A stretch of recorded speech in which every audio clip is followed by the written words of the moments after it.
ओम साई राम। ओम साई राम। प्रिय साई भक्तों, आप लोगों को शिरडी डायरी के माध्यम से साई बाबा की जीवनी भाग 2 में और कुछ बताना चाहता हूँ।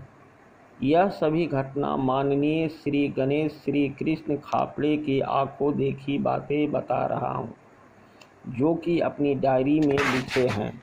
श्री खापड़े अपने डायरी में 5 दिसंबर 1910 की कुछ वाकया बताते हैं। वे लिखे हैं कि मैं शाम के लगभग 4 बजे हम शिरडी पहुँचे। हम राव बहादुर साठे द्वारा लोगों की सुविधा के लिए बनवाए बाड़े में ठहरे।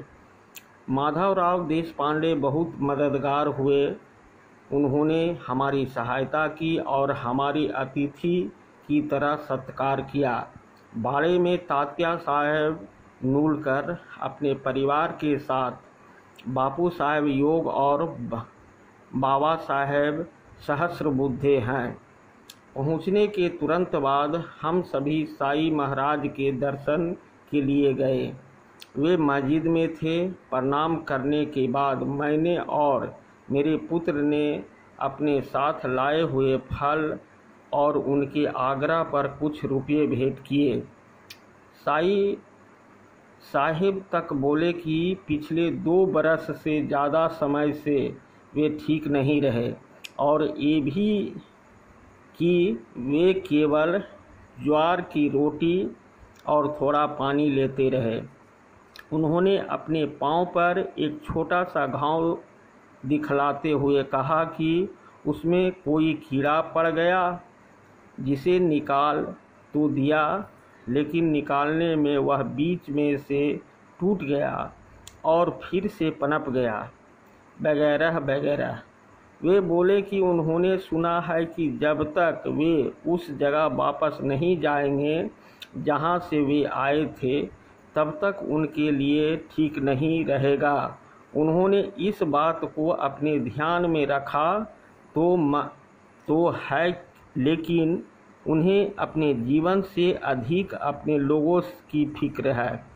वे बोले कि लोगों ने उन्हें परेशान कर रखा है, इसलिए उन्हें कोई आराम नहीं मिलता।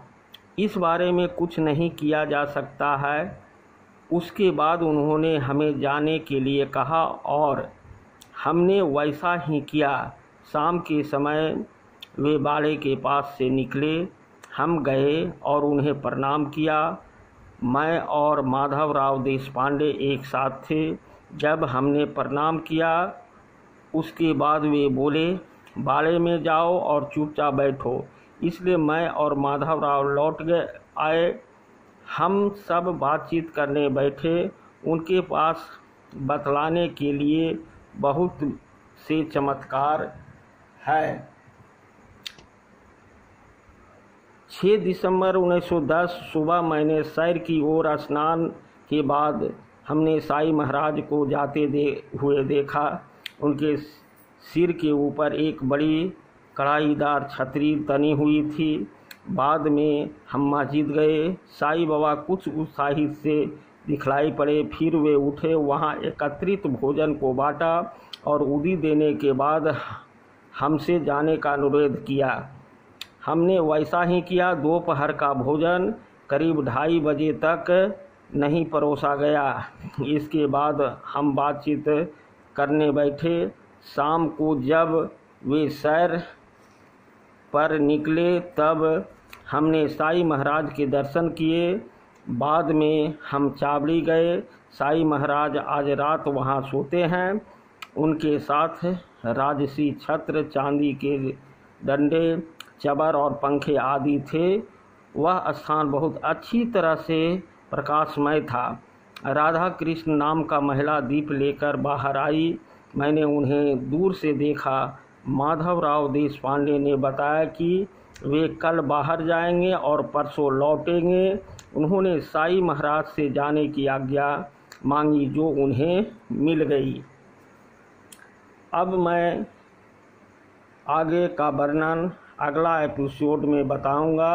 यदि यह वर्णन आपको अच्छा लगा तो शेयर, लाइक एवं सब्सक्राइब करें।